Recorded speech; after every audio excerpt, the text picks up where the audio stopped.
Starting. Hi, everyone. This is Kara Newman, and this is the Saturday Human Colony Hucolo webinar. It is Saturday, the 29th of September. And today we have a very special guest, Jonathan C. Martin. He comes to us via Nevada, but also through the UK. It's kind of a joke. If you had to be here, but it's really a good joke. So we're having fun in the room here today. Just to let you know who's in the room, we have Alyssa, Catalin, 1 and 2, Christine, Demal, Daniel. What's your name? Darnell. Sorry, Darnell. We've got Jonathan, Don, Ian, Lucia, Marlene, Michelle, two Michelles, or Micheline. Oh, two Michelles. Okay, that's awesome. Reinhardt, Celeste, and Steve, and then myself. And then, of course, Jonathan. How are you doing today, Jonathan? Yes, thank you. Thank you. Very good. Thank you, Karen. Yeah, I don't see any desert considering you're in Nevada, but. No, we're in a little bit of an oasis here in the middle of the Nevada desert. So we were talking before you came on, and Kathleen was asking me, did I know of some of the stuff that you had been posting about lately? And I had to say no. I knew that in our conversation about, I guess 2 weeks ago, you were saying you were going through a lot of transformations and stuff like that. But apparently there's been some other stuff going on. And we know you a little bit, so I think we can sort of forego the basic introduction, but why don't we just start talking about the stuff that's going on with you, where you are, and what's really been happening? Yeah, so thank you so much, Karen, for giving me the opportunity to speak about this, because I really love any opportunity to speak about this, and give me a captive audience, and I'll speak about this for all day long. So okay, awesome. Well, we've got several hours, so yeah. And just one thing before we get really going, we did put the link in the Google for the Google room in the YouTube chat. If you do want to come in, you can just click it. We've got room for 25. We're getting full up in here, but you're definitely welcome to anyone who wants to come in. Okay, go ahead. Thank you, Karen. So thank you to Karen and Hucolo and everyone involved for having me on. This is I've been on a few times now, and they've always been very welcoming. And what I like about Hucolo, especially apart from all the amazing channeling and contact work that's going on, is the sense of community that's forming in Hucolo. I think that's just so important and so powerful. And the potential of where this could go is really infinite. And I think if there's anything I've got from the experiences I've been through the last few days that I'm going to talk about in a minute, it's that really we do have like almost infinite potential, perhaps not quite infinite because we're still living in the confines of perhaps even a fourth density reality. A fifth dimensional reality has some limits, but they are becoming very much less than they were before. And I think Hucolo as a community growing, and the way there's such a community spirit, and the way that it keeps going, and it's almost gaining its own momentum. Like the week or so before, I joined a learn to channel call with Ian, and it was just a few of us on the chat having a really good time talking about channeling light language and doing all sorts. And it's just that I love the way it's sort of it's gone beyond the original vision. I don't know who the original founders were. It was Max that originally invited me to Hucolo. It was Max and Jim that were the original founders of Human Colony about 5 years ago. It started in 2015, and it started with a little bit of a different vision. It was really in the beginning really focused on the connection, but then we sort of looked at it like Human Colony, we're the human colony, and we have to start getting everyone, sort of allowing them to grow spiritually and to learn to make their own contact, which is one of the reasons we have the channeling class. But also, the goal is bring in as many teachers as we can and give them some exposure so that they had an audience, but also to give the people who are part of Human Colony a sort of tasting of all of the different things that were out there. So we're so very happy you are sharing your light and your teachings with us. And you're always welcome. So thank you for being here. Thank you, Karen. So, yeah, so it was I remember when I first started channeling, it was being on Hucolo the first time. It really gave me a spurt on. I remember I got sort of 3, 4, 5 clients all in a row after being on Hucolo the first time, and that really enabled me to, like, because I've never been superb at manifesting lots of money. I've been living on a knife's edge ever since I embarked upon this channeling path. So it's like I probably wouldn't have even been able to do it like full time or semi full time, without Hucolo supporting me. So sort of to go through where this has come to and where this has taken me to, and be able to build the sort of following. I don't like the word following. It sounds like, especially now I've got the name Jonathan Christ Martin on Facebook. If you see, everyone's going to think I'm trying to start a cult or something. So gotta be careful. But like with the people that resonate with my channelings, it's been wonderful to have that audience, to, especially now that I've had these incredible experiences I've gone through the last couple of weeks, to be able to share it with so many people. And like, I think if I hadn't have had that audience, I'd have been so frustrated to have had all these wonderful experiences and not been able to share it. And so thank you to Hucolo and Max and Jim for creating this, and everyone for perpetuating and growing and allowing this to grow. And this is the secret. This is what I've really found about the secret of the law of attraction. It's like all about sowing the seed. Like Jim and Max sowed that seed years ago, and we all thought that we were going to manifest it all instantaneously or in a week or something originally, didn't we? But it takes a bit of time for these manifestations to grow, and Hucolo is a great example of that. We're plugging along, and I'm going to just use this opportunity to say, everyone who would like to be a member of Human Colony, thank you for letting me have the cute segue into the commercial that I'm going to do. But we do have a membership for $10 a month if anyone would like to support us, just so that we can continue to do what we are doing, which is just minimum costs, but it's things like our website and the Zoom room and the things that we pay for, and the promotions that we do and the events that we put on and all these kind of things. It all takes just a little bit of a contribution. And, every time we have someone join us as a member, it's just sort of a little vote of confidence, but it's an energetic, agreement that we're getting. And so we really appreciate everyone who's a member and everyone that's here and comes every week and watches, whether you contribute just in your time and watching or not. It's really appreciated. So thank you for that. If you would like to be a member, then you can go to the website hucolo.org/webinar. So, okay, no more commercials, but that was just our commercial for that. Okay, well, I'll give you one more little commercial because just to vouch for Hucolo, because I think it is worth. I can give a couple of reasons why you might want to spend that $10 and sign up for Hucolo. One, if you need community, you need like-minded people, like Starseeds, like people on a like-minded vibration, which is so important at this time. And if you're really located on your own, away from people of a like, because when you're in a city around people, normal people, you pick up their thoughts. But when you're around Starseeds all the time, or people, or whatever, I like the word Starseed, but spiritually minded people, you absorb their consciousness. You absorb the same frequency, and you begin to see that this stuff is all real. And once you begin to see that this stuff's all real, like reality starts changing really fast. So if you can't be around people in the physical, the next best thing is to be around people online.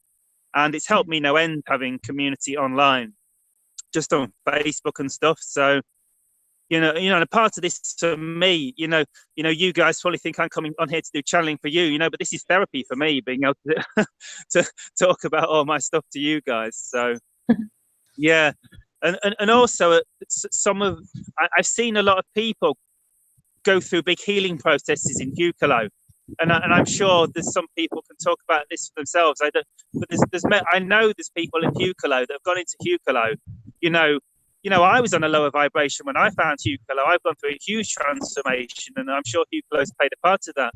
And I know a lot of people, entered into Hucolo and gone through huge emotional healing since they've been in there. I've seen miracles happen to people in parts of the Hucolo community, and that's not an understatement. So that's good to hear.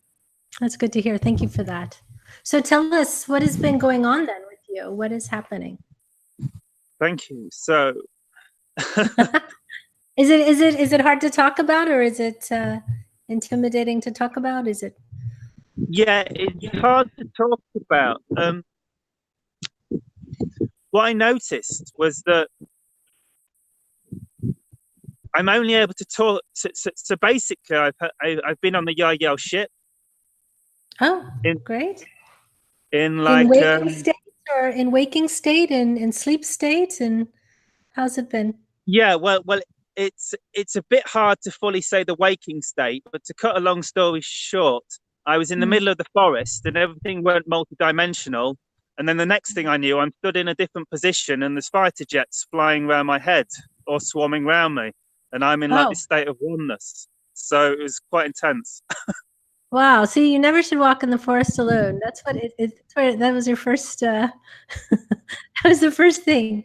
So where you were in a forest and all of a sudden you shifted multidimensionally. Did you leave your body, or were you aware of your physical body, or how'd that show for you? So I'm not entirely sure. What happened was somewhere between leaving the physical body and my body entering another dimension. It gets very common, and I don't know exactly, but I'll explain the full story if you like. Yeah, please. So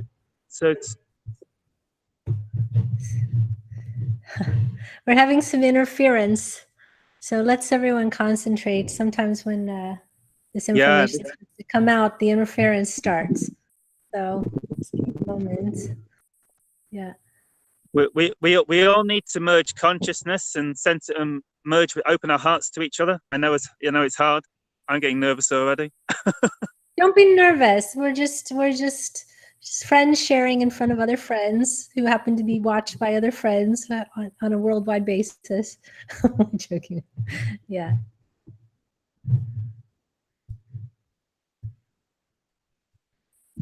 So this is what I actually noticed. That, yeah, well, one thing that when we start talking about this and we really start connecting, connections go weird, and your energy's changed, Karen, and I think that's what's affecting the connection. My energy changed? Yeah, your energy's changed. I think it's affecting the connection. I think your frequency is interfering with your connection. You mean sound-wise? It seems to slow the connection down a bit. You've lost a bit of connection speed, and I think I've noticed this before. It might be something to do with the high frequency between us. I'll turn off my camera. Let's see what happens. Maybe that'll be better. Okay. Have I gone wobbly for any of you guys, or just for, because he's gone wobbly on my side? Dawn, Michelle, can you comment? You both are fine to me. Yeah, he's fine to me as well. No, They're both fine. well, you were a little wobbly, and there was some interference happening with the sound system. Okay. We lost Karen. Oh, there she is. No, I'm here. I just turned off my camera, so. He's on a static image. Yeah, I just turned. Yeah. Is that okay? Well, now you're back on. Yeah, I turned it back on. I just turned it off to see if that. I don't want to lag. It can also help if everyone mutes when if someone's speaking for long periods of time, because then there's not so much data being sent between calls. Yeah. But I think we're all good anyway.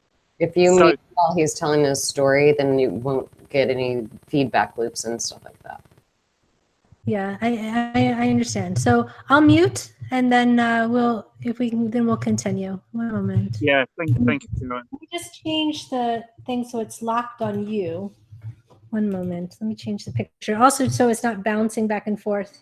The reason you're seeing from the side is because I have two computers going, and how do I do that? Okay. You're a busy woman. Well, I just if one goes down, I can just Step to the left. Okay, so it should be fine. So go ahead, I'll mute. You tell your story and we'll see we can do it. We can do. And if it goes a little wonky, then it goes wonky. Okay, so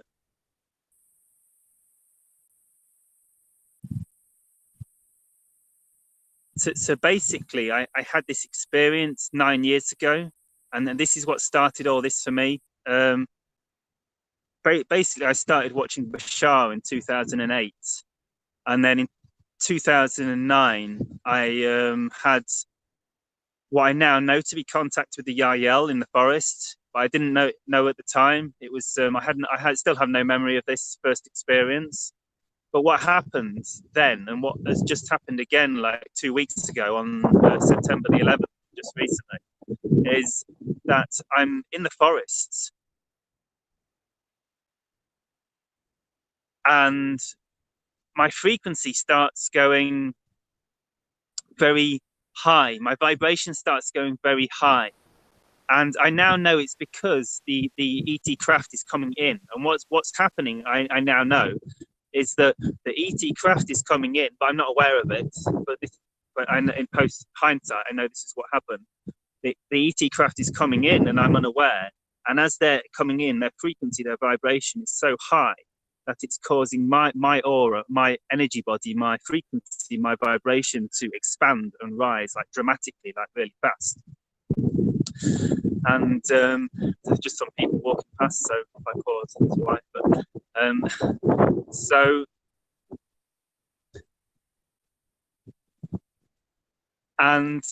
so this happened 9 years ago, basically. But I'll explain what happened recently, like 2 weeks ago on 9/11, which is basically the same experience. It's perhaps even more intense last time, but perhaps because it was such a contrast last time. But so, cut to the chase. So I'm in the forest, and all of a sudden I feel like I'm having a spiritual experience, a self-realization, or my frequency is becoming very high. It's one of those experiences where you just a spiritual experience, and I feel it feels like, to me, it feels like a heightened channeling state, like because we could all, sometimes we can say like the channeling state is the same as the flow state. You know, when you're following your excitement, you're in the passion and you're calling, and you're really in the flow state, and you're really in the zone they call it in like sports. You know, it's the channeling state, the flow state. I became very much like this, and I've recently been channeling Kung Fu. I've got a female guide who's been teaching me Kung Fu, which we can possibly talk about sometime, because this is absolutely fascinating. And maybe I can even show you some moves while we're at the bar. but so basically, I'm getting big downloads of this Kung Fu type stuff, and I'm feeling like I've used the word superpowers. I don't want to get all ego, and it can trigger my ego, so I've got to be so careful, you know. But my frequency is going so high that I can, like, my energy body is becoming so powered that I can literally do like Kung Fu kicks that I couldn't normally do, and I was doing it. And my body's still stiff now, like 3 weeks on. Literally, my body has been so stiff for 2 weeks after, because I've been recovering from this. But but I'm all right. I made it through. and yeah, and then my frequency, and I start having the thought that I should email David Wilcock, because it's becoming so bizarre and so multidimensional. Because what starts happening is, at this point, it gets even higher, and I start seeing multidimensionally, and I believe this is how the Yahyel see. It was like, I remember it was so powerful, and I was like, yeah, I've definitely got to email David Wilcock. This is incredible. I never got around to emailing, because it got even crazier from there.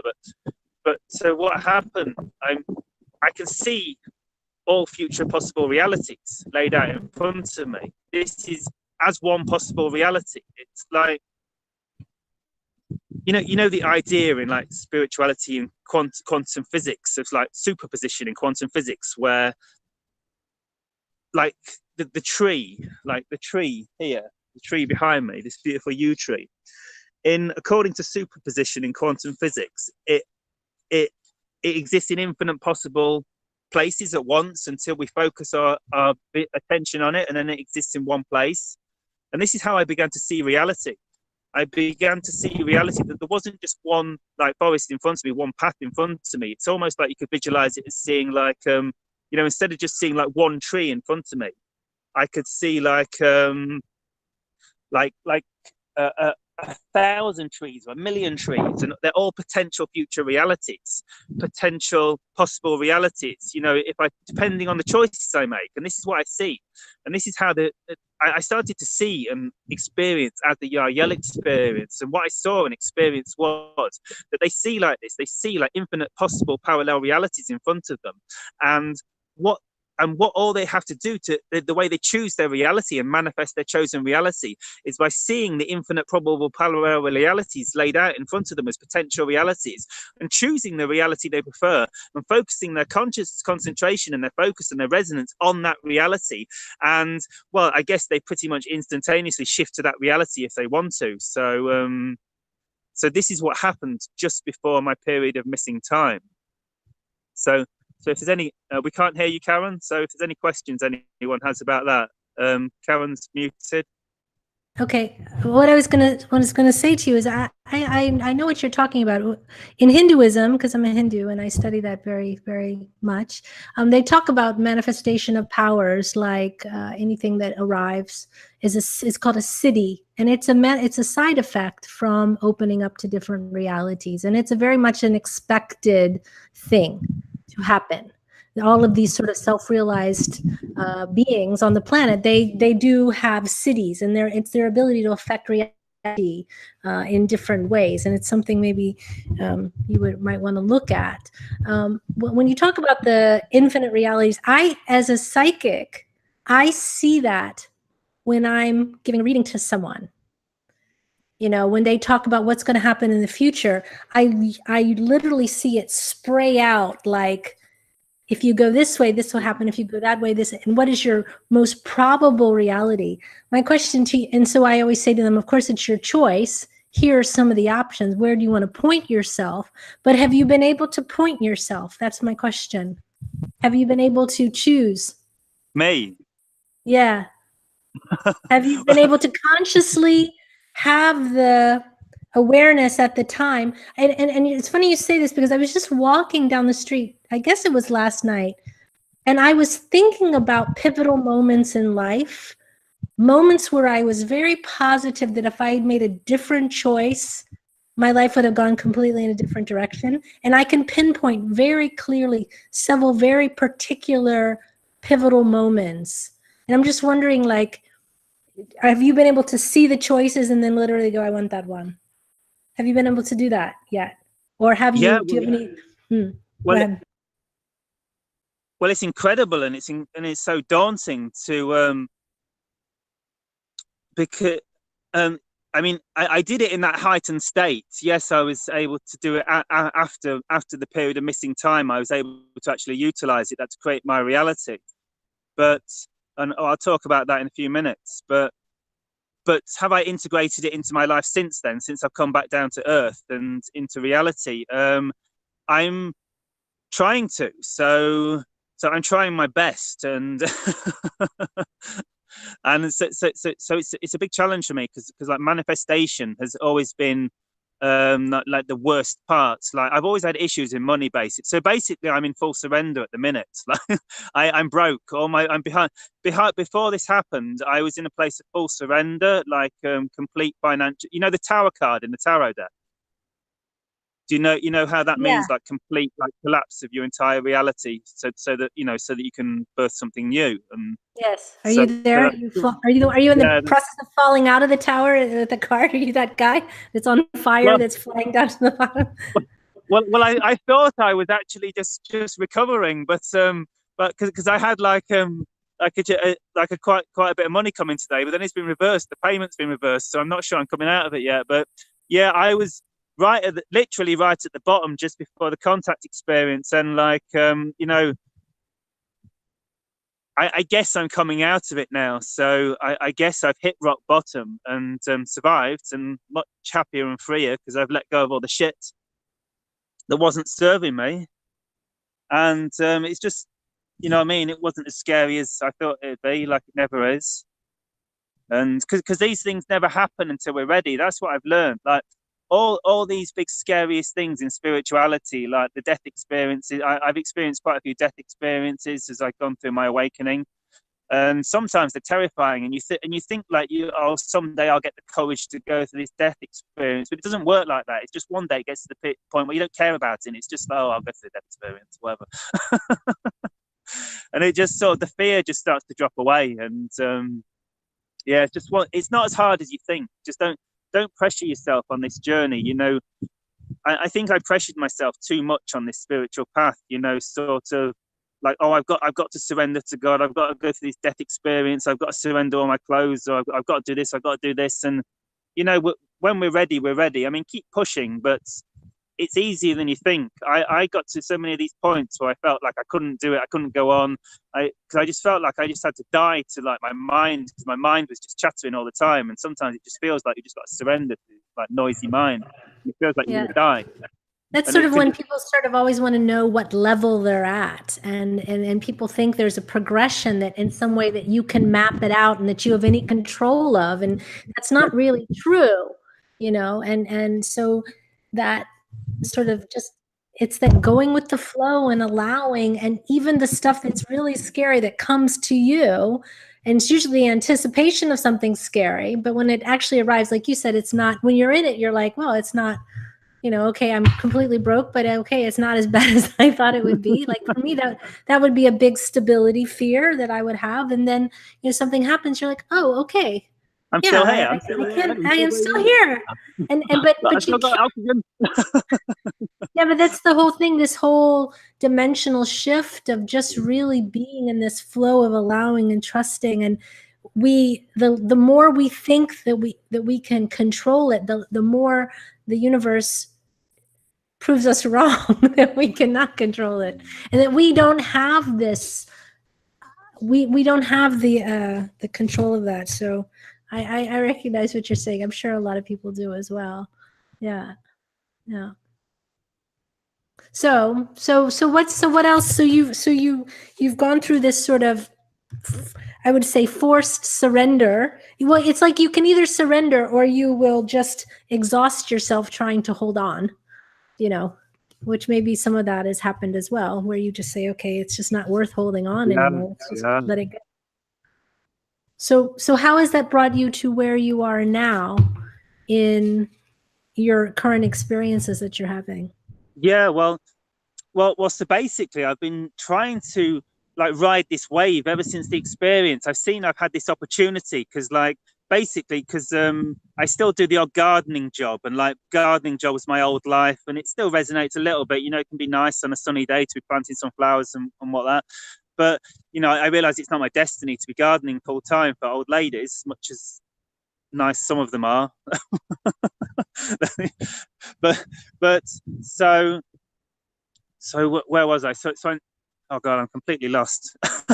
Well, we were talking, I was just going to show you, I found this, I'm going to turn the camera on just for people, when you're on the tower, just so you can see what that means, but it's sort of a card that results in a sort of free fall, which is sort of a very, how do you say, it's a state where you are not in control at all.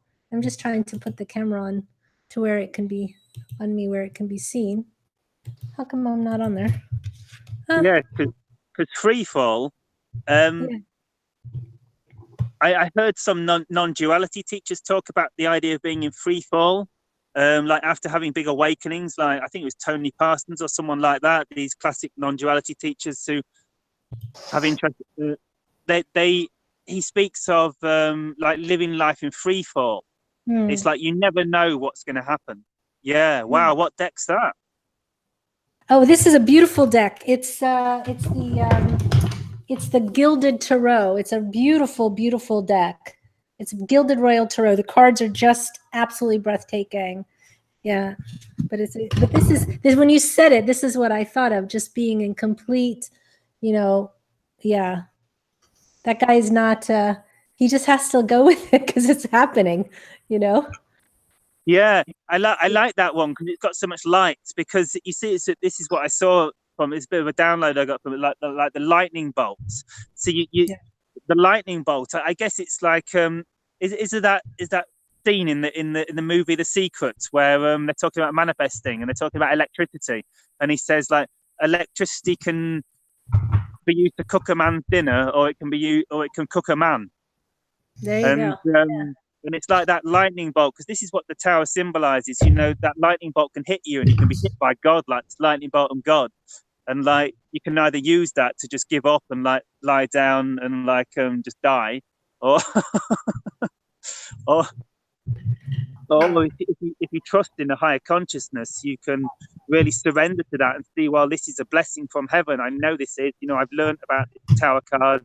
I've learned that, you know, I know this is coming. I'm still holding on to old parts of my life that no longer serve me, and I've known I've got to let go of them at some point.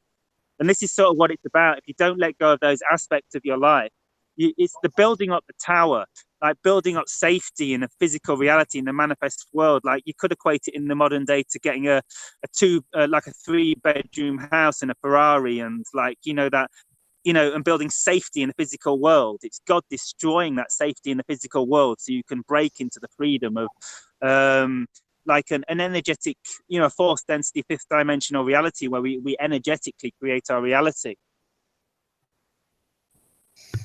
Does that have anything to do? Paula Fudo asked a question in the chat, and when you started using Christ in your name, or is that related to this shift? Yeah. Can you talk about that? Because she specifically asked about it. She wanted to know the explanation of you changing your name. I mean, it is your name. You've just now taken the yeah, name. thank you. Yeah, and thank you. I'm glad you asked that, because so it was about a few days before I had the experience. I had the experience of merging with the Christ consciousness, which is so I believe that the second coming of Christ is the Christ consciousness awakening within all of us. And so I experienced the Christ consciousness awakening in me. And I guess it's been happening over time a little, but specifically a few days before this extraterrestrial contact experience, I experienced merging with the Christ consciousness and oneness, really, in the same time, because in a way the Christ consciousness is symbolic, is a manifestation of oneness. So I remember at the time I was saying the mantra to myself: I and Christ are one, I and my Father are one, I and Christ are one, I and my Father are one. And I could see that this Christ consciousness was like, it was oneness, like so it's all that is, the unity, God, the manifest world, source consciousness, but the manifest world, all that is, like energy, infinite consciousness, infinite consciousness in the manifest world. But it has a flavor to it, because Christ, as Jesus Christ realized oneness. He realized the state of union with all and the state of God consciousness, and realizing that oneness is God consciousness, or these realizations that Christ had of oneness and unity consciousness. And, you know, Zen unity, Zen perfection, Zen infinity, infinite intelligence infinity. It's one, the one. And that Christ realized. His teaching became so embodied in this reality, and his energy and his sort of lives on, his photons. Emery Smith actually talks about this being photon particles, the energy that lives on, the Christ consciousness can actually be measured scientifically now, but it's like oneness, the state of oneness, anyway, it's the Christ consciousness is symbolic of the state of oneness, of unity consciousness that Christ realized and Christ taught to humanity. And so those people that realized the state of oneness and unity consciousness and God consciousness and the one through the teachings of Christ sort of realized oneness with that essence of Christ, that flavor of Christ. And this is what I saw. You know, the Christ consciousness and the Buddha nature are the same thing, but they have their own unique flavors, their own unique essences. The Krishna spirit, they all have their own unique essences. Like the Christ consciousness has a very different sense to it. Like when you walk into a cathedral or a church, you can sense into, sometimes it can be hard for the energy, but if you walk into a very pure church or cathedral, you can sense the energy, the frequency, the vibration of the Christ consciousness. And it's different to the energy of the Buddha or something like this, but they're both the same symbols of the state, the realization of the oneness, the realization of the Godhead, the realization of God consciousness.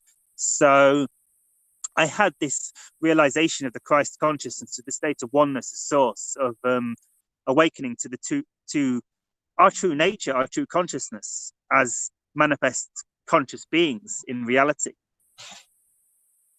A few days before the contact experience, and it was really there to carry me through the experience, to carry me through the contact experience, to carry me in a very pure high frequency, so that I didn't mess up as I went into these higher dimensional states, which could have got messy, especially as the fighter jets turned up when I was returned into the forest. So the fighter jets were around you, or were they in the air? What was happening there with that?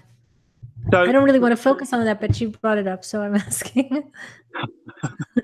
I like talking about the Christ consciousness part, but people would like to know also about the being on the ship, being on the craft. Ian's asked about that, and I know people that watch Hucolo are very interested in that part of it.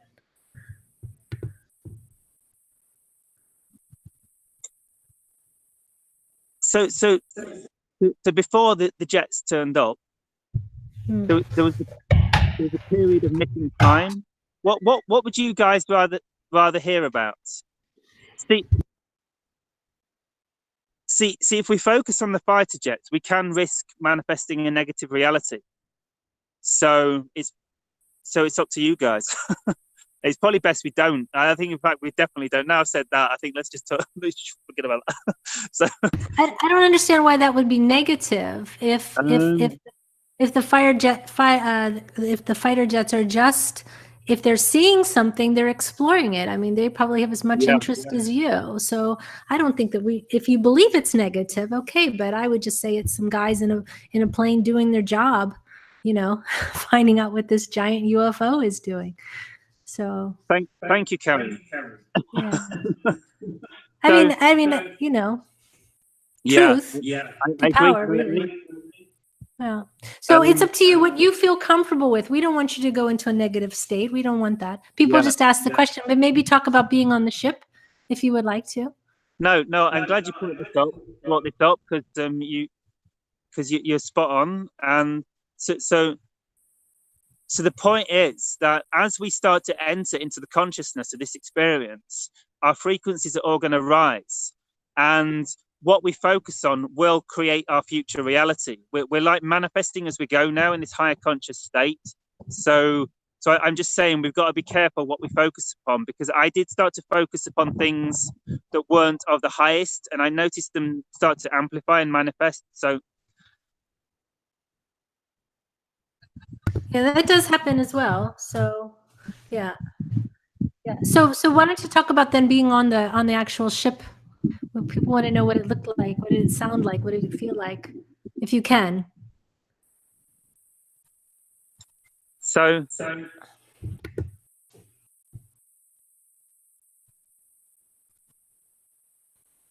if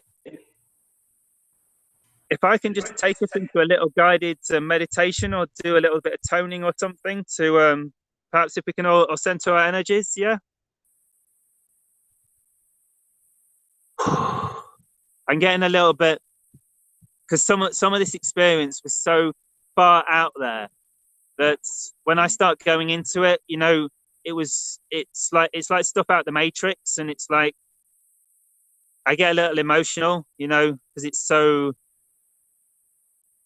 it's like reality shattering, and I wasn't quite ready for it. I was almost ready for it, but my time was up.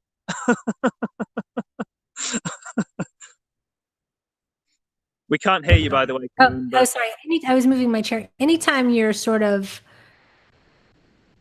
you're allowed to experience more of your true divine nature, there's a melding, and it's such a humbling, emotionally charged experience that, you know, you realize that that you're so much bigger and that you're got so much. And I can imagine it's very emotional. And, you know, I've had that experience several times in different ways. But I'm sure other people have as well, but I can imagine, I'm just saying, I can imagine that it's big. It's a big thing to talk about. And when you start to talk about it, you go back to it and it becomes very, very emotional, but that's a good thing. So, yeah. So we're happy if you can share it and maybe take us on your journey in meditation. We'll all go with you if you want.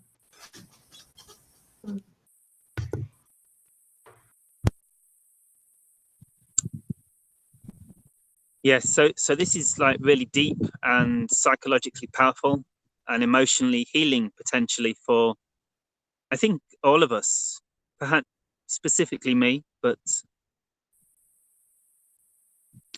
perhaps we can all get something from this. I find it a little hard to connect with all you guys because I can connect with Karen, which is really beautiful. Thank you, Karen, for supporting me. And I can see a few of you. I can see a few images down the bottom here. Who's this here? I feel I need to connect with you guys a bit more so I can...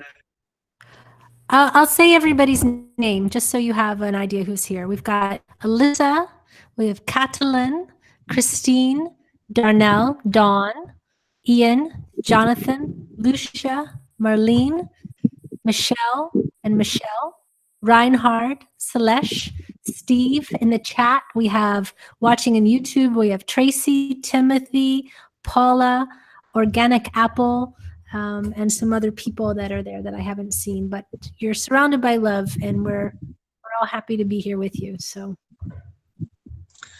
yeah, thank you, Karen. Yeah, I've got a few friends out there, a few names I recognize, so I feel a bit more. There's also Jess and Tracy, just they popped on, so I just want to include them. Yeah. Hey Jess, hey Tracy, welcome. Yeah, I'm here, brother. Steve, you activated. Hey Steve, brother, thank you for tuning in, man. Thank you for your energy. Give me a bit of an impetus. Yeah, but Steve's energy, man, I can go for it now. Thanks, brother. So yeah, so what happened? So between the story I've told you, so basically when the planes were there, that was the period afterwards, and I had this period of missing time. So which I didn't remember for about 5 or 6 days at all. It was just a period of missing time. I suspected something had possibly happened because I'd had a sighting of what I suspected was the Yahyel a few nights before, and their energy was very much around me. It'd been building up. There was lots of stuff going on, the Christ experience, the Yahyel sighting. There was a lot going on. There's like so much stuff pointing to the fact that this really happened, just to give me confirmation, because it was hard to integrate at first. You know what I mean? My mind still wants to resist this. My mind still is having trouble, even though I'm sort of like 99.99999%, you know, positive now that I've been on this craft. It's like so bizarre and so strange, and like because I didn't actually remember it in the waking state. But I know it happens because my entire life has changed since this. So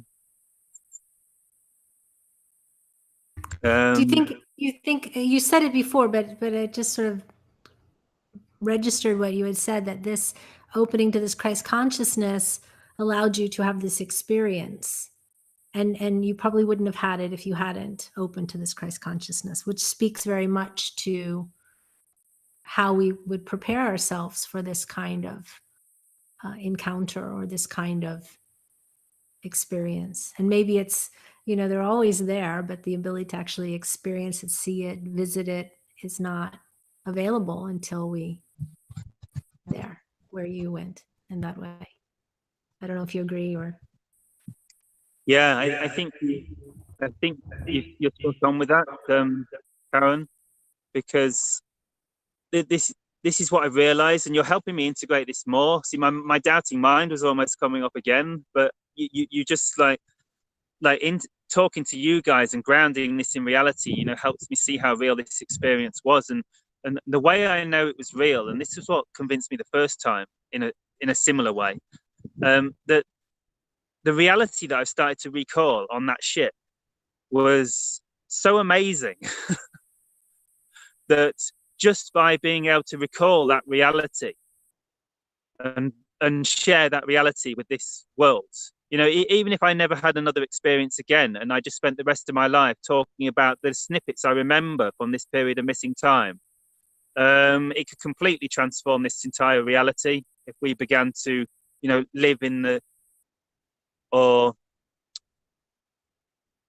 yeah, well, I'll explain what happened, how I began to remember the experience. So after about 5 or 6 days of just having a period of missing time, I started to see an image of my Yahyel counterparts, an aspect of my soul, like a future version of myself. Although I don't see time as future, I see everything existing here and now. So just as another aspect of my own consciousness, but my own soul, so close to me and so similar to me, it's very scary. And so the first image I saw, I can't remember, it just came to me sometime, was an image of my Yahyel counterpart sat in a room, I believe on a ship, in front of a mirror on a bed with a towel over his head. And so it's so very, like, I don't know, I'm sure this is, if I started exploring like Jungian psychology or something, I'm sure this would all be explained in there. It's so much I've read about this stuff from other contactees and how it's to do with the deep psyche and stuff. And so what happened was that I realized that this was my access point into remembering what happened on that ship. And I know it still is, and I'm still going into that. And perhaps over this weekend, I'll meditate a little bit deeper and recall perhaps something else. But so the first experience I had was the second time, I think it was, I recalled this. I decided to meditate. I walked to the beach and sat on the beach and decided to meditate on this image of my Yahyel counterparts in this bedroom with his towel over his head in front of a mirror. Of course, the symbology of sat in front of a mirror, you know, a reflection of me, I'm sure. And it was actually one of the most profound experiences of my life. Like, so I meditated on this image and I started to go into his consciousness. And what happened when I went into his consciousness was that I actually saw my father. And I saw my father experiencing all the fear and suffering he'd ever experienced in his whole life because of me. Like how he was suffering, like in fear now because of the contact experience. Like I told it, like because I sort of disappeared for a few days. I was just coming back for a few hours sleep at night because I'm living with my parents at the minute. And he came in my room at 5 o'clock in the morning and said, "What are you doing? What's going on?" And I said, "I've been on an extraterrestrial craft." And he's like, "What?" He's like, "I don't know what to say, Jonathan. I'm not surprised." Me neither. And so, but then when but obviously it's creating experience. When I went into my Yahyel counterpart, deep into my soul, deep into the depths of my soul, and saw my own soul in my counterpart and my connections to my father through my own soul and the oversoul, however it connects up. Somehow it was like, you know, when you die and you get a life review, it's like I saw every bit of pain and fear I'd ever caused my father. Oh, It's okay. It is a part of a shamanic journey in a way. I know that my guru in Hinduism, she's an enlightened being, and she talks about the importance of knowing and experience the ancestral line, and that until we can really see our effect on people, see it through their eyes and know them, we'll never know ourselves in the most complete way. So part of being open to that is really a gift. It's sort of a rite of passage of a shaman that you're taking. I just want to offer that to you. We have to know how our experience and what we do, whether it's not about fault or blame, it's just realizing that interconnectivity that we have with every soul. And our very first entry in this world is through the line of our family. And the most direct line you have is your dad and your mom. So if you can merge into them, you're merging closer into your God self. And that's really part of that first step of that, you know. Can I say something, Karen? Of course. Jonathan, that what Karen was saying, I find pretty profound, because I do know, I've seen a documentary about a man who went into the rainforest and had met with a shaman, and they drank whatever their hallucinogen is, whether it was peyote or something else. And the common experience that they have during their trip is that they experience all the hurt that they caused everyone else in their life through that other person's eyes, and that it was just a really difficult experience to go through, and they don't want to go through it again, but yet they wouldn't trade it for anything else. And I just find that very interesting that Karen brought that up and mentioned, the shamanic journey, and that is one of the rituals that they practice to make that transition from man to shaman. And that's all. So it's sort of probably a sort of a rite of initiation that you are experiencing in this form. And you can experience it in your sort of 3D mind. It's something that is extra dimensional. You would never be able to have contact with that or to be able to access that. I always call them lines of ancestry. We have so many of them going back and back and back, but they're the closest one. Our first gurus, our first teachers are our parents. And that's why it says, even in the Bible, honor thy father and thy mother. We everything we are, good or bad, or otherwise, we do. It's them that brought it. Us, at least, gave us that kickstart into the world. So what you're saying is very much in line with the ancestral teachings of many, many different traditions that I would say are very pure and true. So just to ground it a little for you, just to try to ground it for you, and Yeah, thank you so much. Yeah, I'll probably look into it more. And it's like so powerful to see how this is all connected, and this is part of my path, and like our parents, are our closest reflections, because they're so deeply connected on a soul level. Like we talk about soul family, and of course you guys are like soul family, a new star family. We are their projection into the world. We are there.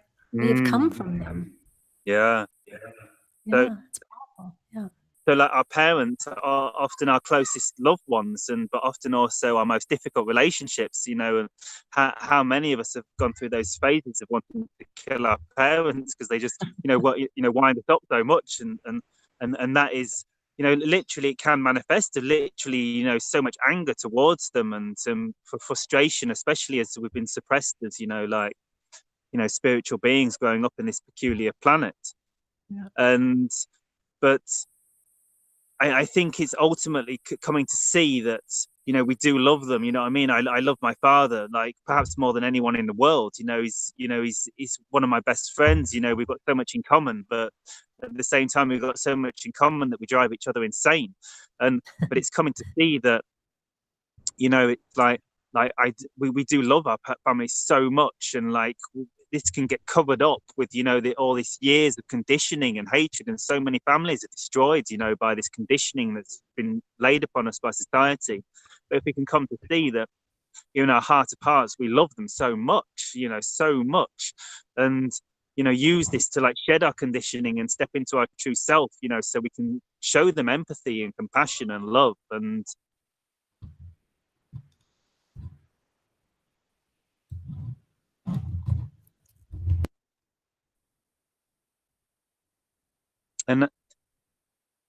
I think somehow this is connected to, you know, like the counterpart phenomenon as Bashar calls it, you know, the idea of having, you know, ET counterparts, you know, star family, you know, and where we came from, or our starseed origins, or whatever we call it. It's like they are so akin to, you know, who we are, like our closest family, you know, our core issues, our core theme, you know, because this is why, like, my Yahyel counterparts highlighting this for me. It's because it's like my deep, you know, my mission here, you know, to go deeply into the family aspect, to see the deepest issues in family and human society, because basically our current society is structured upon the family units, because of you know, because of the poverty in humanity and the fact we all have to share houses as a family. And yet the family is completely fractured, you know, by society. There's so much friction, you know. How many families live in that pure unity and love of you know, the extraterrestrials live in today?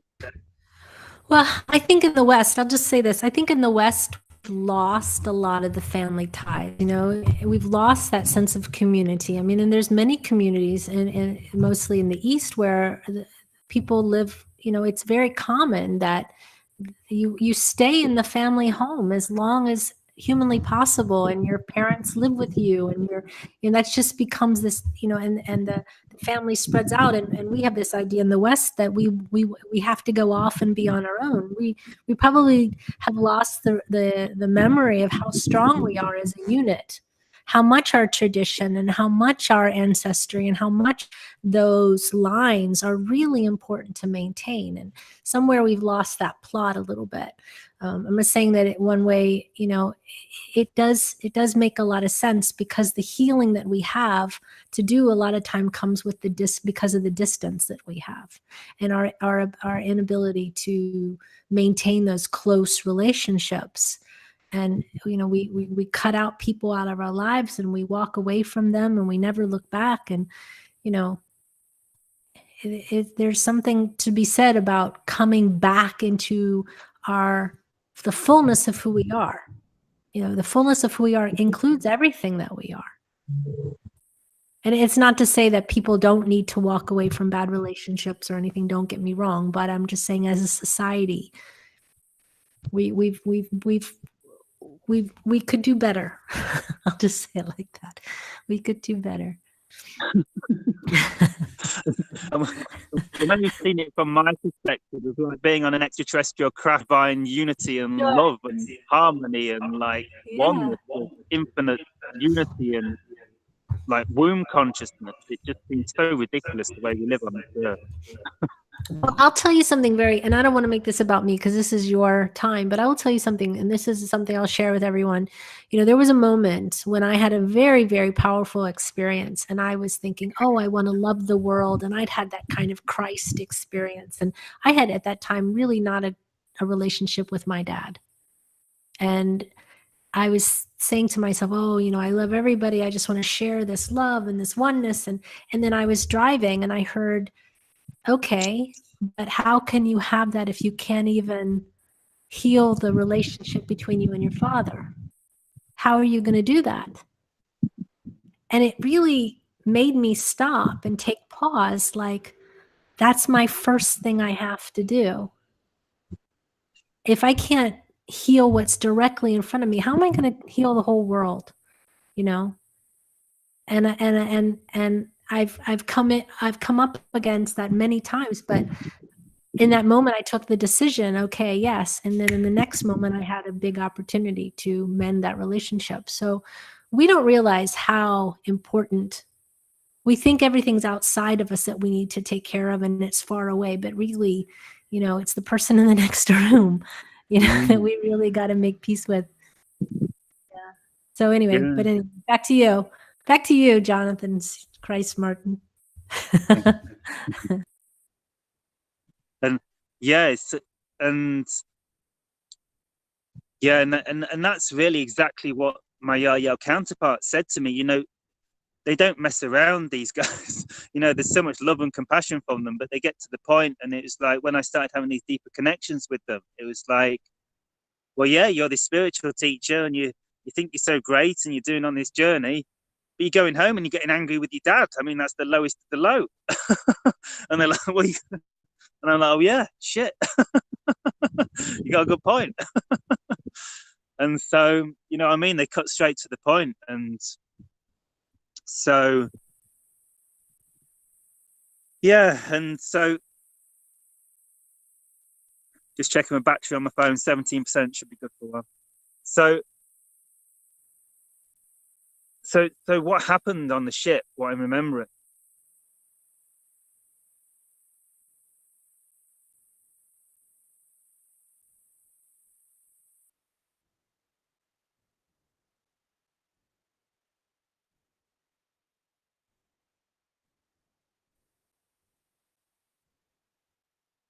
so I go into my Yahyel counterpart, and his face starts distorting, and I see these big googly eyes and stuff, and I always have to face my fears. And then I get some little access of what happened on the ship, and I'm walking along. I see myself sort of almost in third person, walking. I sense I'm on the right-hand side of the craft, and I can see what's happening on the left-hand side of me. And I see a table, almost like a seating area, almost like a coffee area. I don't think they drink coffee. And they're all sat around, and there's a ladybird, like an insect ladybird, a ladybug, like a red beetle, with something like that, eating. And I don't know how big this is. Size is distorted and memory is confused. And there were beings over there, perhaps a being from Andromeda or Arcturus, maybe. And some other beings. There were many, many beings on the ship from all corners of the galaxy and the universe resonated together for the exploration of consciousness in this way. And so I keep walking along the ship, and I'm just walking, and I'm in oneness and in a very centered Zen state of harmony and unity consciousness and peace and deep love and deep harmony, and being in the center of the womb of creation, being loved and held in the cusp of creation. Everything is safe, everything is okay, everything is fine, everything is love, everything is unity, we are one. Life is joy, exciting, bliss, peace.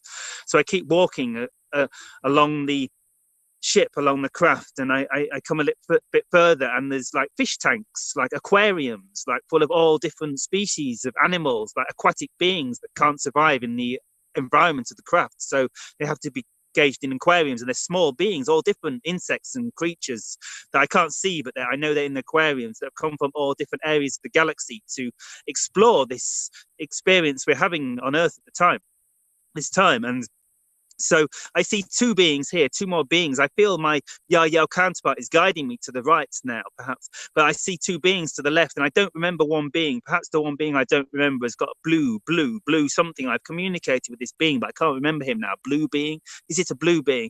But a blue being, Andromeda, blue being from Andromeda, blue Andromedan being, maybe it's coming back. Blue being from Andromeda, big eyes, bulby eyes to the side, blue gray being from Andromeda, almost looks like a elephant or a anteater with eyes on the side of its head, and blue gray Andromeda being. Hello, Shiva, hello, welcome, Earth humans, hello. And next to the Andromeda being, there is a Mayan being, Mayan breakaway civilization, conscious being on the ship from fourth density Mayan breakaway civilization in a helmet. He's wearing a bubble helmet, and it's egg shaped. It's like a little toy, oval. It's not round, it's ellipse shaped, and it's a Mayan breakaway civilization being. And the energy is like blue and aquatic and energized and love and unity and oneness and ecstatic and free and exciting and very different to Earth, very peaceful, very silent, very quiet, very oneness, very stable, very free, very unified, very elated, very good, very harmonious.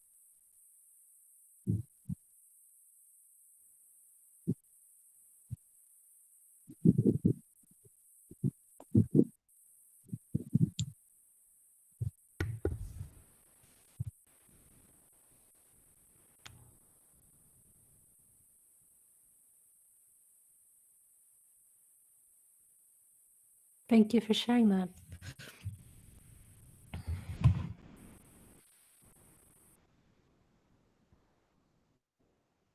Are you with us? Yeah, I think I don't know where I am. That's okay. Thank you for allowing me to share, Karen and everyone. Oh, well, we're happy to have you share. So from that, do you have a total recall of what you were just sharing, or no? Sorry, say it again, Karen. I said, do you have total recall of what you were sharing now, or how much of that was? No, pretty much what I shared is pretty much everything. Okay. I don't remember much more than that. In fact, I had more, this Andromedan being, that was new. I got more information then. I did remember a little bit more before. But I think that was the Andromedan being I remember before. So no, I don't really remember much more than that. Is that also, is that an external being, or is that one of your soul group beings? Are they all related to you, or are they sort of, they came through the through line of you and your counterpart? Some of them were friend counterparts. Right. Like some like friends I've got like on Facebook and stuff that we're connected with. I think some of those might have been those counterparts. I've had signs they might be. Okay. And so in that experience, is there any emotion that you're feeling? Is there any kind of tactile? The way I've explained it a few times before is being held in the womb of creation. Like you know when you're like a young child and you're held in your mother's arms and everything's okay forever. Yeah. You're just perfect. It's that sort of feeling, but even better. Yeah.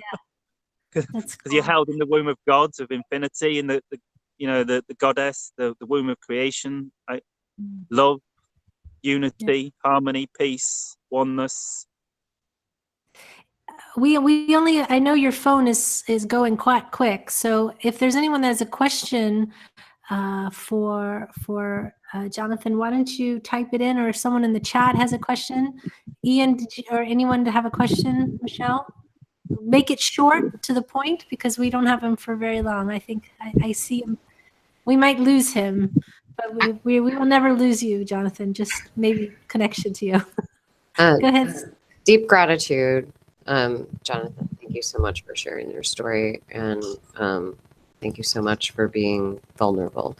I just wanted to ask you if you have been introduced to Paul Selig's material. I Am the Word, the Book of Love and Creation. It's a channeled text, and it points to us owning and stepping into our Christ consciousness. I was just curious. No, I know the name, but that's about all. Yeah. Well, I mean, I'm just kind of working into, what I want to do is step into my big self, not my tiny baby self, like make myself small, and Christ consciousness is a way to do that. So I'm very interested in that line of stuff happening, more than maybe even your really cool alien experiences. But how do I exude and project Christ consciousness into our world that we live in? So anyway, I was curious if you were familiar and if you had anything to say about that. And I'm really happy that you talked about Christ consciousness and your experience. Yeah, thank you so much. Anyway. So yeah, the Christ consciousness, like I think it's very powerful. It's like, it's sort of one path into oneness. It's not, I guess, in a way, everyone embodies the Christ consciousness, because, like I said, it is the Buddha nature. It is the oneness. It is like, that higher consciousness that exists in all of us. But I think somehow the Christ consciousness, it has its own essence, its own, energy to it, that was that comes from Jesus, the being Jesus. Every being that becomes, highly self-realized, highly enlightened, highly conscious, has their own essence to them. Jesus was very much about compassion and service, and he was very revolutionary in the church in this way, as the Buddha was more known as, more of a meditator, a peaceful guy. So they all have their own essence, so the Buddha nature and the Christ consciousness have a very different essence. And because it's so powerful in the West, because, it's, Christianity, you know, so powerful in the West, even perhaps in its slightly distorted form, unfortunately, in its modern form, but that essence of the Christ consciousness still exists within it, even in the most dense church. You know, it still holds the energy, you know, the energy of the Christ frequency is still held in these churches and these places. And this is one way we can tap into this Christ consciousness and actually go into like big cathedrals, or, you know, it's easy if you can find somewhere very pure, and they do exist. It can be hard to find this consciousness in them because it's so overlaid with, you know, the denser energies, but the Christ consciousness still is there. And I think just holding it in your higher self, you know, the request with the higher self, you know, was it, I believe it was Jesus that said in the Bible, not ask and it should not knock and it should Ask and it shall be given, seek and it you shall find, knock and the door shall be opened. Way to Christian, way to Bible, Karen. Thank you very much. Yes, so I think, like, literally just so do what Jesus suggested. You know, Jesus is very, you know, Christ was like, I guess, the enlightened version of Jesus. You know, Jesus talks about finding eternal life, and eternal life is when we begin to resonate with a higher self, you know, and the ego perspective, you know, falls away. So we are beginning to find eternal life now. And so Jesus was perhaps the ego perspective that fell away and became Christ. So if we ask Christ in the way Christ wrote in the Bible, you know, ask and it shall be given, knock and the door shall be answered unto us, as Karen just reminded us. Ask, you know, ask Christ to show himself to you, you know, and of course him is very a loose term because it is the one, you know, it embodies masculine and feminine when we embody the Christ consciousness. But of course, the Christ consciousness does have a slant toward the, you know, it is masculine slanted, you know, more than perhaps the feminine. Perhaps the what do you think, Karen? Is the Christ consciousness a masculine energy? Do we need to balance this with a female energy? What's your perspective on that? No. I'm going to answer that. But the thing that one of the really interesting things in the with Christ consciousness, which feels amazing when I allow myself to just embody that. It's not about a religion. It's not necessarily even about Yeshua. It's a frequency, and you know. But having grown up in the church, he did say, everything I can do, you can do, and more, with just the faith of the mustard seed.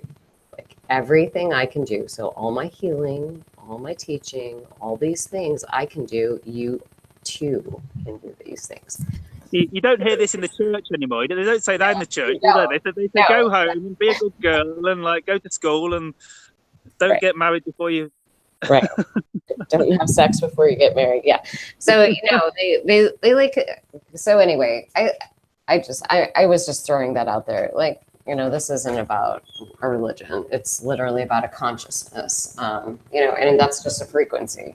It's a frequency, like Buddha has a different frequency, but it's similar. It's like all ascended masters have a different frequency, but they're all like in the same vein, you know, and that is oneness and love and light, you know, and really our job, I guess, Christ consciousness is knowing that we are like completely like not as small as we think we are. We are not our experiences only. We are not our emotions only. We are not who we have enough money or not enough money. We are way beyond that. And coming to know that we are that is like super important. Anyway, I'm going to shut up. I just wanted to add something about trying to project Christ consciousness into the world. We can't project it into the world. Oh my gosh, my battery's going, guys. My battery's suddenly dropped to 5%, so I might drop out any minute. But I love you all, guys. Carry on, Karen. I love you all in case I go. Okay, well, I was just going to say we can't really project Christ consciousness into the world. We have to be it. And then it's what we are in the world. And I think that this idea that we can go and project something into the world is a little bit backwards. It's about us going in and rediscovering our true divine nature and being that happens. But I want to move on because Ian has a question. Steve has a comment. So go, you guys, go. Steve first, Ian next. All right, real quick, brother. I just want to tell you, when you were channeling that with all the experiences and some of the new memories that are coming through, I was feeling into that energy, and I feel like I partially experienced that with you. So I just want to thank you for that. It's like triggering memories from before we came here. So that was absolutely awesome. I mean, I see you also sharing these experiences with a lot more people in the future, for sure. Like, I have that premonition; it's very strong. But you're going to get better. Yeah, you're going to get better at that, and that's part of why you're here. So thank you, Jonathan. Is that when I was recalling the experience on the ship? You felt the energy. Is that what you're saying? Right, and the Aztec being that you didn't know about before. Yes. Oh yeah. Remember that? Okay. Yeah. Absolutely, man. That's what you're supposed to be doing, and you're going to get better at it, and you're going to clear more, and you're going to do fantastically communicating this to the masses. I see it. Thank you very much, Steve. You're making me nervous. No reason to be, man. That's what you're made for, bro. Cheers. Thanks, Dave. Well done. Go ahead, Ian, quick. Just real quick, you had mentioned that when you were on the craft that you actually saw a ladybug or a beetle. Is that correct? Yeah. Was it a specimen or was it a pet? I'm not quite sure. This is quite a vague memory. I think it might have been a full-grown ET being, like 3, 4, 5 foot tall, but like a ladybird sat on a seat. The only reason I asked was because one time I asked Jim about whether or not they had pets, and he told me yes, they have beetles, very large beetles that like to lay on their back and have their belly scratched, and so that's why I asked. That's really interesting because I couldn't tap into the size of this being properly. So it might be a smaller being. Yeah, I don't know. It's all distorted and not that clear for me. Okay, great. Thank you very much, Jonathan. There's a quick question in the chat, and I don't want to go to the negative side, so I'm just going to ask you if you want to comment it or not. There's a question from Timothy asking about the beams being so what is, I'm missing it. Sorry. I've tried to do it as fast as I can. Wait. What is he asking? He's gone. Well, I guess it wasn't supposed to be asked. Sorry, Timothy. You're going to have to send him a message. You have to send him an email. Jonathan, you still with us or not? No. Okay. I guess that wasn't supposed to be. Well, it ended gracefully enough. Yeah. Sometimes some questions are not meant to be asked. He didn't want to go into the sort of in the negative place. So, that's what you have to do. I think we're going to end early, but I think we should do a meditation. I think that would be a good idea. Does someone want to lead a meditation or? Well, I know that we never did any blessings or anything. Do we want to do closing blessings or meditation? We can do a totally closing blessing meditation. Okay. I just love the blessings. Well, the blessings are good. We can do the blessings, and then we can just, we'll just do the blessings. We'll just, everyone that wants to do a blessing, who wants to do a blessing? You, Michelle, you want to do one? Okay, Michelle. Yeah, I'll do it. Steve, do you want to do a blessing? Yes, Steve? Maybe no? Sure, absolutely. Okay. English. Of course. I think we should all just do a blessing. It's just about, we can just share our love or share our light with people. We talk about Christ consciousness, and, one of my big prayers is that someone said something to me, and I'll just share it with you, is that they said that until you can see God in the face of another, you will never reach enlightenment. So my big prayer, and this is where I fall down all the time, so it's a big prayer on my part, but just is to remember who everyone else is, because we'll never really know who we are until we really realize who everyone else is. So that's my prayer, that's my intention, to remember that each and every one of us is divine, and that we're all just trying to find ourselves, The other thing I would just like to set the intention for is just in this last few days, especially in the US, there's been such a resurgence of the divine feminine raising up and asking to be recognized as an equal and to be not abused, but to be honored and to be cherished. And I would like to lend my voice and my intention to that same, because until we are all equal, until we all realize that we are all one, that's, we're not getting very far. So, okay. Luca wants to do a blessing as well. So, okay. So we'll just do that way. We'll start with Ian. Lucia. Okay, Lucia. We'll start with Steve, then we'll go, we start with Michelle, then we'll do Lucia, we'll do Ian. I changed the order 5 times, but I don't have a blessing. Okay, we won't start. Do you want to do a meditation or do you want to do a light language? What did you want to do? No, I just that I don't have a blessing to offer to the group. I would just like to.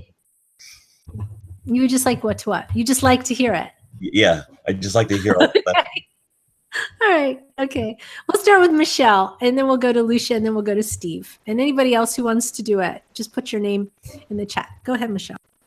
Meata asay enanayata ko oshom ko onanaya sayata se enanaya monaya se eteasa omsaka she enanayati se tu ko omna ke enanaya sa mota enanaya se enano ko oso pe enanaya so te edishka maya se enanaya to osh maya se enanaya seata ko onanaya so to Maya satka asu onanaya sea. Mata oshukutana naya son. Kananaya sete esatkusa. Mate kushayan eta. Tomnanaya seatku on enegatuku asa. Ananaya seete ke enanaya aya. Motaya satan. Mate ke esa. Oshata a.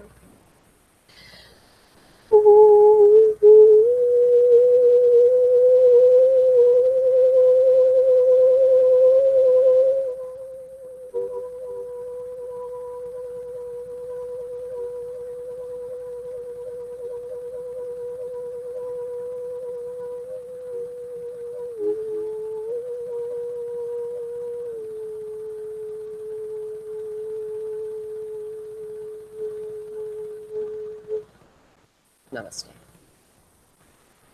Thank you for that. Go ahead, Lucia. Yes, how? Hello. Wow, that was very moving. Thank you, Michelle. Mine will be short and in the spirit of Christ consciousness. We invite the light of Christ within. We are clear and perfect channels. Light is our guide. Namaste.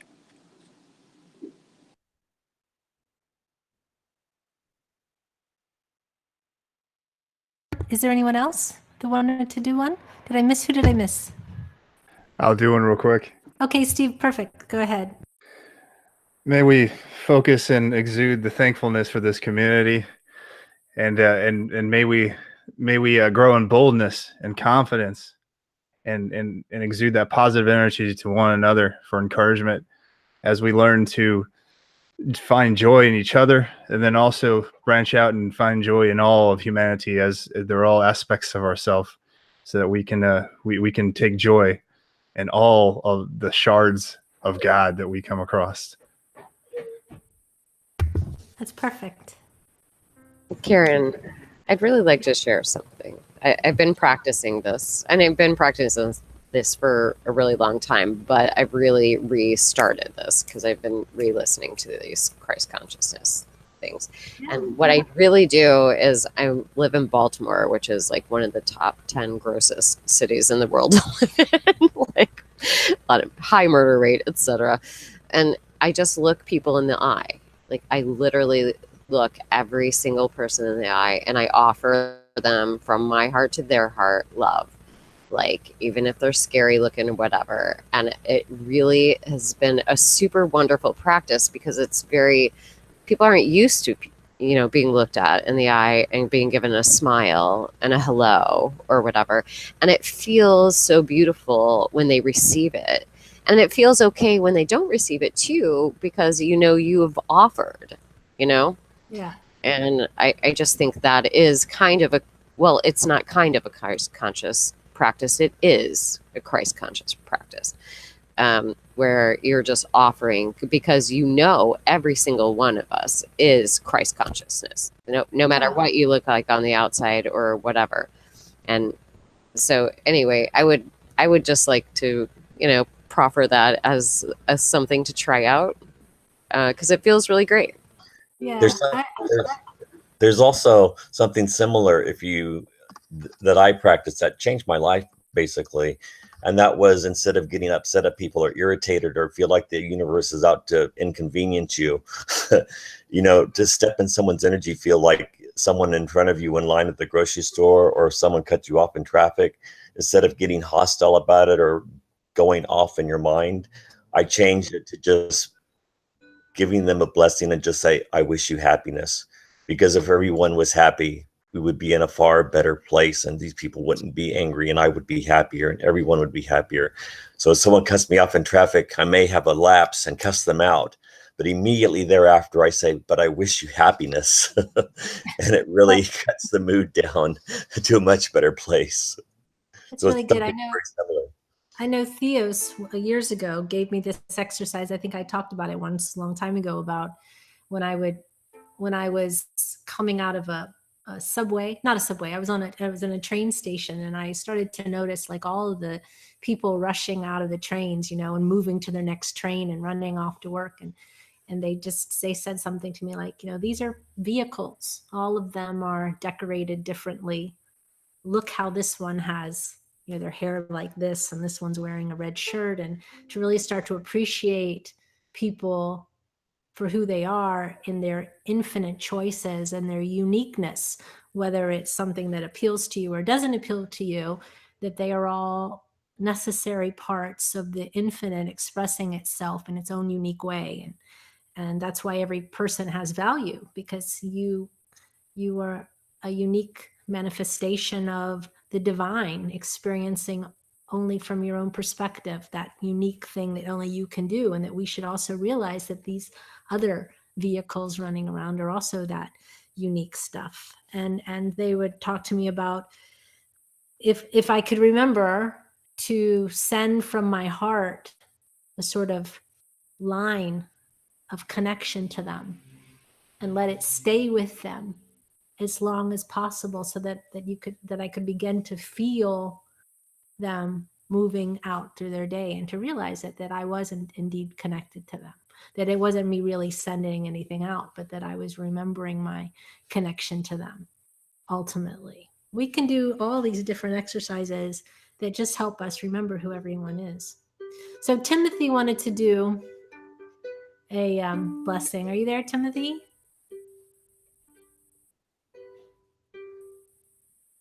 Timothy, are you there? Well, while we're waiting for Timothy, I'm going to share a song, because I like to do that. But this is just the mantra Om Namah Shivaya. And I've had this wonderful experience these last several weeks of really just melding with the music and the sound. And this song just came out, but I'll just share it with you. It's just very simple.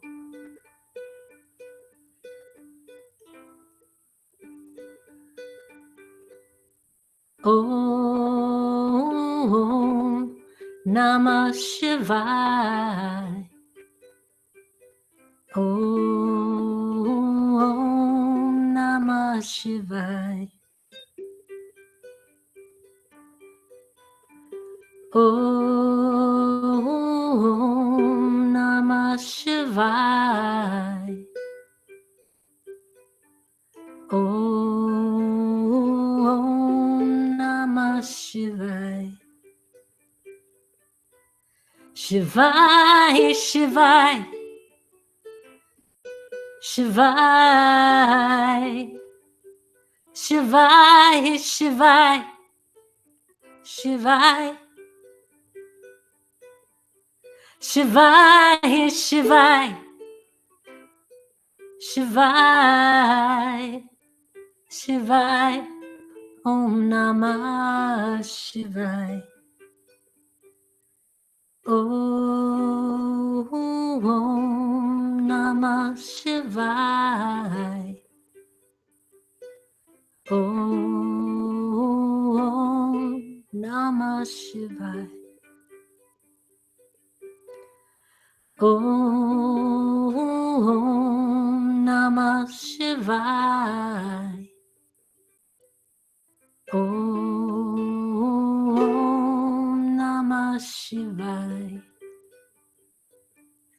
Shivai, Shivai, Shivai, Shivai, Shivai, Shivai, Shivai, Shivai, Shivai, Shivai, Om Namah Shivai. Om Namah Shivai. Om Namah Shivai.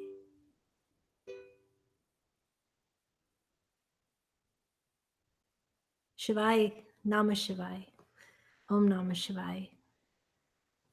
Shiva is the pure manifestation of the divine consciousness that we are. And when we say Om Namah Shivai, we are connecting to the truest sense of who we are, our true divine nature. And it's allowing us to unify with our true selves. So this has been the Saturday Human Colony Hucolo webinar. I want to give Timothy one more chance. If he can unmute, he can do his blessing. If not, we will understand that you're sending us blessings. So next week, Jim Charles will be back and the motorcycle will be gone. But Jim will be back talking about his trip to Machu Picchu, which will be really exciting. And then the week after that, we're going to have Dante Singh, who's a wonderful channel. So much love to everyone. And we'll see you next time. If I could stop the broadcast. I may or may not be able to stop. Why is this happening? Much love.